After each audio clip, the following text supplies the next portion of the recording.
Welcome students, हम regular MCQs के test आप लोगों से ले रहे हैं और मुझे बड़ी खुशी है कि अधिकतर स्टूडेंट्स उनमें पूरा हिस्सा ले रहे हैं और अपना स्कोर भी मैच कर रहे हैं, चेक कर रहे हैं। आपकी जो 30 to 40 वर्ड्स की क्वेश्चन आंसर्स आने जा रहे हैं, कई स्टूडेंट्स उन क्वेश्चन आंसर्स को याद नहीं कर पाते हैं और कई स्टूडेंट्स को अच्छे से याद भी हो गए हैं।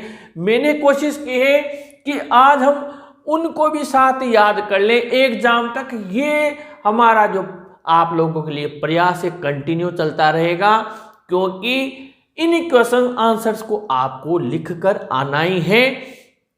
इनमें आपको किसी भी प्रकार का कोई ऑप्शन दिया नहीं जाएगा। ये आपके मैंने 5 पोएम से आपके क्वेश्चन लिए हैं और इनके आंसर्स आपको लिखने हैं। अगर आपको आते हैं तो बहुत अच्छा, आपके सामने आपको क्वेश्चंस नजर आ रहे हैं। अभी हम पहले क्वेश्चन से इसका आंसर बनाना शुरू करेंगे, लेकिन मैं एक ट्रिक लेकर आया हूं। उसमें यह है कि कई स्टूडेंट्स को इनका थोड़ा थोड़ा आइडिया होता है, लेकिन वो उसको इंग्लिश बनाकर लिखकर आने में बड़ी ही उनको परेशानी होती है। मैं वो ट्रिक भी लेकर आया हूं आज आपके लिए, जिससे थोड़ा बहुत भी अगर हमें आंसर याद है तो आप उस क्वेश्चन का आंसर लिखकर आएंगे। पहला क्वेश्चन है, where was the poetess going to and with whom. ये माई मदर 866 से लिया है। आपको इसका आंसर जरूर ध्यान आ गया होगा तो तुरंत लिख डालिए। कुछ ही सेकंड्स में आपको क्वेश्चंस नजर आ रहे हैं। अगर समय बचाना है तो आप तुरंत 5 क्वेश्चन नजर आ रहे हैं, आप लिखने लग जाइए। और जिनको नहीं आता है उनको लिखना सीखना है, उनको याद है पर लिखना नहीं आता है, वो बोर्ड पर अपना ध्यान दीजिए। Where was the poetess going to and with whom. अब हर स्टूडेंट को पता है, अगर आपने अधिकतर ने आंसर लिख लिया है तो मैं इसका आंसर बताता हूं और ये आंसर लीजिए आप। लेकिन वर्ड लिमिट का ध्यान जरूर रखिए, 30 to 40 वर्ड्स में लिखना है, यानी कि आपको केवल 2 शब्दों के अलावा और भी शब्द लिखकर आने हैं। सीधी सी बात है, सबसे पहले तो क्वेश्चन में से आंसर निकाल लेते हैं। वेयर कहाँ जा रही थी, तो ये WH वर्ड हटाएंगे और ये द पोएटेस है और ये वॉज कहाँ आ जाएगा, सहायक क्रिया यहाँ आ जाएगी ING के पहले। सब जानते हैं I am going to Kota, I am going to Jaipur, तो सहायक क्रिया के बाद ही गोइंग आता है। तो यहाँ पर हमने लिख दिया, आंसर लिखा और आंसर हमने लिखा द पोएटेस। ये तो सब लिख सकते हैं, the poetess was going to, कहाँ जा रही थी, सबको पता है। और अगर ध्यान नहीं है तो अपना आंसर मैच करें, गोइंग टू कोचीन, कोचीन जा रही थी। अब ये आंसर थोड़ा हमें विस्तार से देना है, क्योंकि इसने 30 to 40 वर्ड्स में लिख दिया, नहीं तो हम सीधा लिख देते वो कोचीन जा रही थी उसकी माँ के साथ, लेकिन हमें पूरा लिखना पड़ेगा।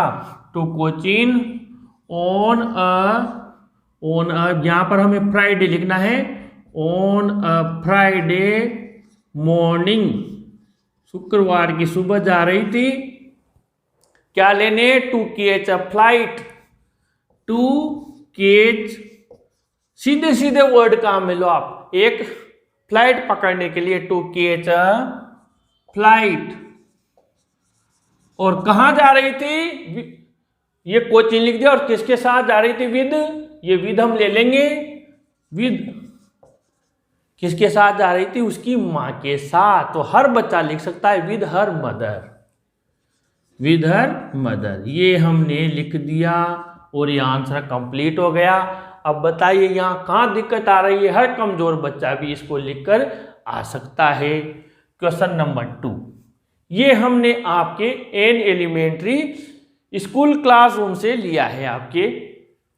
How do the faces and hair of the children of the slum school look like. Look यानी कि जो गंदी बस्ती के स्कूल के बच्चे हैं उनके चेहरे और बाल कैसे नजर आते हैं। आप इसका आंसर तुरंत लिख दीजिए। इंटेलिजेंट बच्चा है, जिसने रट रखा है, जिसे अच्छे से याद है, इंग्लिश लिखना आता है, वो तुरंत लिख देगा, और जिसको नहीं आता है वो भी आज सीख जाएगा। बस उसको ये पता होना चाहिए वो लगते कैसे हैं, उनके चेहरे और बाल उन बच्चों के। अब एक वर्ड आपको ध्यान होगा, पहले आंसर लिख लीजिए। जिनको आंसर आ रहा है, मैं इसका आंसर बताने जा रहा हूं। शुरुआत में ही आ जाता है इस पोएम के, और उनके चेहरे और बाल कैसे लगते हैं, लाइक रूटलेस वीड्स, जी हाँ, तो हम ये आंसर ऐसे लिखेंगे। हर स्टूडेंट ध्यान दे जिसको आता है नहीं आता है, ये हटाया और ये डू है, ये हेल्पिंग वर्ब है, ठीक है, प्रेजेंट सिंपल की, तो हमें कुछ नहीं करना, यहां से आंसर लिखेंगे। हम आंसर लिखेंगे क्वेश्चन में से द पैसेज। आंसर की हमारी जो लिमिट है वो तो अपने आप पूरी हो जाएगी। इतने सारे वर्ड है, सब हमारे लिए ही क्वेश्चन के, हम इन्हें भी काम में ले सकते हैं। और जो आंसर आपको 4 शब्द याद है वो लिख दो। 20 शब्द तो होंगे, 2 नहीं आएंगे, 1.5 ही आएगा, लेकिन आएगा। The faces and hair of the children of the slum, ये पूरा क्वेश्चन ही उतार दिया है हमने। स्कूल लुक, बस हम अपने तरफ से अब लिखेंगे like rootless weeds, like rootless weeds. ये याद, ये अब हर बच्चे को याद है कि जड़हीन घास फूस के समान उन बच्चों के बाल और चेहरे हैं, और उनके बाल उनके पीली चमड़ी पर इधर उधर बिखरे हुए हैं। द हेयर, आपको पता होगा ये वर्ड आया था आपकी पोएम में भी, the hair torn round their pallor, और अगर पेलर ध्यान नहीं है तो आप येलो स्किन भी लिख सकते हैं, पीली चमड़ी के ऊपर उनके बाल बिखरे हुए हैं। अगर मान लीजिए किसी को ये ध्यान नहीं है, लेकिन ये 3 शब्द तो हर बच्चा ध्यान में रख सकता है, और जिसको पता है बस वो क्वेश्चन का आंसर बनाना ऐसे सीख जाएगा। Question number 3, do you think the poet advocates total inactivity and death? क्या कवि, ये हमने कीपिंग क्वाइट से लिया है, क्या कवि पूरी निष्क्रियता या मृत्यु के बारे में एडवोकेट करता है, उसके प्रति वो जोर देता है कि बिल्कुल कोई काम ही ना करे, ऐसा सोचता है? ऐसा तो नहीं कहा उसने, तो कहा है कि कुछ समय के लिए रुक जाओ और अपना आत्मनिरीक्षण करो, जो गलतियां हमने किए उनको सुधार कर जीवन में आगे बढ़ो, ऐसा कहा है। तो ये पूछ रहा है यस नो में, तो हम आंसर शुरू करेंगे नो से, तो इसका आंसर हम लिखेंगे नो।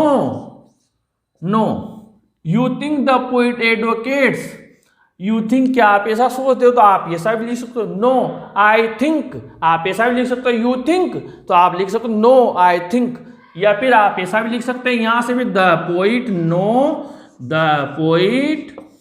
अब एडवोकेट से नेगेटिव में बनाएंगे, सिंपल का है तो डज नॉट लगा देंगे, know the poet does not, अब ये एस हटा देंगे, डज यहां आ गया तो know the poet does not advocate total. देखिए क्वेश्चन में से लिख रहा हूं, बस मैंने नो लिया है और डज नॉट लिया है। Know the poet does not advocate total inactivity and death, वो इनके बारे में एडवोकेट नहीं करता है, इसके बारे में हमें सुझाव नहीं देता है। कवि क्या कहता है, सबको पता है, कॉमन जो मैंने एक्सप्लेनेशन बताया उसमें भी कहा है, वो क्या कहता है, he just want a short pause, वो तो थोड़ा सा ठहराव चाहता है, ये हर बच्चा लिख सकता है। He just wants a short pause, वो तो थोड़ा सा ठहराव चाहता है। किस लिए चाहता है? जिसको पता है इंट्रोस्पेक्ट, आत्मनिरीक्षण करने के लिए, आत्मचिंतन करने के लिए नहीं ध्यान आता है, तो टू एग्जामिन तो लिख सकते हैं, अपना एग्जामिन करने के लिए, परीक्षण करने के लिए, टू एग्जामिन आवरसेल्व्स, स्वयं का परीक्षण करने के लिए वो चाहता है कि हम थोड़ा सा ठहराव ले। हो गया आंसर, इतना इजी बना सकते हैं। Which things cause us suffering and pain, कौन सी चीजें हैं जो हमें कष्ट दर्द देती है? अब ये पोएम में आया है। अब इसका आंसर हम कैसे लिखेंगे? विच तो हटा देंगे, यहां से लिखेंगे द थिंग्स डेट कोज अस, जो हमें पीड़ा कष्ट देती है, सफरिंग एंड पेन। जिन्हें ये आंसर याद है वो अपना आंसर लिख दें और मैच कर लें। The things that cause a suffering and pain, जो हमें कष्ट पीड़ा देती है वो क्या है? पहला वर्ड है, आपको पता होगा, डेस्पोंडेंस, निराशा, डेस्पोंडेंस।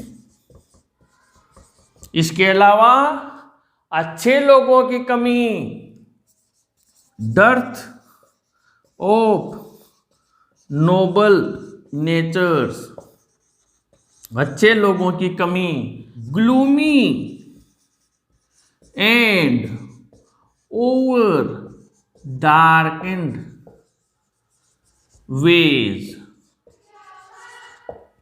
ये हम यहां पर लिख देंगे। इस प्रकार ये चीजें हैं जो हमें निराशा देती है, दुख कष्ट देती हैं। अब ये 5, why is uncle's wedding band massive. ये आंट जेनिफर टाइगर से लिया है कि चाचा का बंधन पट्टा मैसिव यानी भारी क्यों है। तो इसका आंसर हम लिख सकते हैं, आंसर लिखा। अब आपको पता है चाची की चाचा के साथ में अनहैप्पी मैरिज लाइफ के बारे में, तो आप लिख सकते हैं इसका आंसर अंकल्स यहां पर हमने लिखा वेडिंग बैंड, ये हमने वेडिंग बैंड लिख दिया, वेडिंग बैंड। ये इज यहां ले लिया, इज मैसिव। चाचा का बंधन पट्टा भारी है, क्यों भारी है? In the sense of in aunt's unhappy marriage life with uncle, ऐसा हम लिख सकते हैं। In the sense of aunt's unhappy marriage life, unhappy marriage life with uncle.